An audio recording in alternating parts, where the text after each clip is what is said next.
First insulin అంటే ఏంటి, ఇప్పుడు మనం ఏదైనా ఫుడ్ తీసుకున్నప్పుడు అది మనకి షుగర్ కింద బ్రేక్ డౌన్ అవుతుంది. సపోజ్ నేను ఒక బ్రెడ్ తిన్నాను, ఆ బ్రెడ్ నుంచి నాకు ఇన్ని క్యాలరీస్ వచ్చాయి, ఆ క్యాలరీస్ నేను అప్పుడు యూస్ చేయట్లేదు కదా, సో నేను దాని సేవింగ్స్ అకౌంట్ లో ఎత్తి పెట్టుకోవాలి, దానికి ఇన్సులిన్ వస్తుంది. ఈ ఇన్సులిన్ చాలా స్ట్రిక్ట్ టీచర్. గ్లూకోజ్ ఎక్కువ ఉంటే దానికి నచ్చదు. గ్లూకోజ్ అంతా ఫ్యాట్ కింద, గ్లైకోజన్ కింద మొత్తం మడత పెట్టి దాన్ని మన muscle cells and liver cells లోపల ఎత్తి పెడుతుంది. మనం ఎప్పుడైతే మనకి ఫుడ్ అనేది లేదో అప్పుడు ఇది బ్రేక్ డౌన్ అయ్యి మళ్ళీ గ్లూకోజ్ లోకి మారిపోతుంది.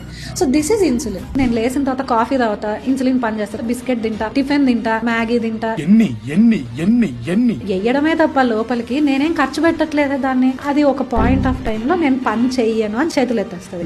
మరి మన బాడీ అంత ఈజీగా గివ్అప్ చేసే రకం కాదు కదా. ఇప్పుడు ప్యాంక్రియాస్ ఏం చేస్తుంది, మీకు ఒక 100 యూనిట్స్ ఇన్సులిన్ రిలీజ్ అవుతుంది అనుకోండి, 150 రిలీజ్ చేస్తుంది, 200 రిలీజ్ చేస్తుంది. ప్యాంక్రియాస్ కూడా ఇంకా నా వల్ల కాదమ్మా, నువ్వు చాలా ఎక్కువ అబ్యూస్ చేస్తున్నావు, ఇంకా నువ్వు సఫర్ అవ్వు అనేసి అప్పుడు మనకి షుగర్ కనిపిస్తుంది.